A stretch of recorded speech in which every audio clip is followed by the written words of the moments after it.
વહેલી સવારથી સતત વરસાદ વરસી રહ્યો છે, જ્યારે સવારે 6 વાગ્યાથી બપોરે 2 વાગ્યા સુધી શહેરમાં 8.66 ઇંચથી વધુ વરસાદ વરસ્યો હતો।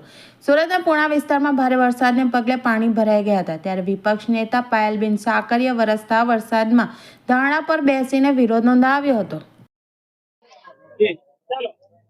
સૌને નમસ્કાર, હું છું પાયલ સાકરિયા, સુરત મહાનગરપાલિકા વિરોધ પક્ષ નેતા અને મારી સાથે મારા સાથી કોર્પોરેટર શોભનાબેન કેવડિયા તેમજ તમામ મહિલા આગેવાનો અને તમામ સોસાયટીની બહેનો સાથે આજે અમે પૂણાગામ તળાવ ખાતે અમે બધા બેઠા છીએ પાણીમાં। અહીંયા આજે અત્યારે એવું લાગે છે કે જાણે અમે સ્વિમિંગના બાથ ઉપર બેઠા હોઈએ। દર ચોમાસે તમામ જગ્યાઓ ઉપર પાણી ભરાય છે। ગયા વર્ષે ને આગલા વર્ષે મેયર ત્યારે હેમાલીબેન હતા ત્યારે આવ્યા, સ્થાનિકોએ ઉડિયો બોલાવીને એને ભગાડેલા। આટલી પરિસ્થિતિ સામે ફેસ કરે છે, છતાં પણ એનું નિરાકરણના નામે ઝીરો। આ બાબતે જ્યારે અમે રજૂઆત કરવા ઉભા થઈએ ત્યારે આ જ ભાજપી શાસકો ખાકા ફોજદારી કરતા હોય કે ભાઈ સુરત સિટી સ્માર્ટ સિટી છે, આપણને તમામ અલગ અલગ પ્રકારના એવોર્ડ મળે છે। અત્યારે તમામ જગ્યાઓ પર પાણી ભરાણું છે ને તમામ ભાજપના જે કહેવાય ને કે ડેડકા જેવા બધા હંતાઈ ગયા છે। જ્યારે ચૂંટણી આવશે ત્યારે ડેડકાની જેમ બહાર આવશે।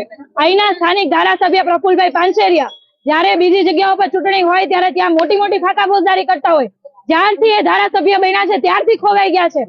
અહીંયા જો રોડનું ખાતમુહૂર્ત કરવાનું હોય તો ધારાસભ્યને આખી ટોળકી આવી જશે, પરંતુ જ્યારે પાણી ભરાતું હોય, લોકો હેરાન થતા હોય ત્યારે આ ધારાસભ્યને આખી ટોળકી ખોવાઈ જાય છે।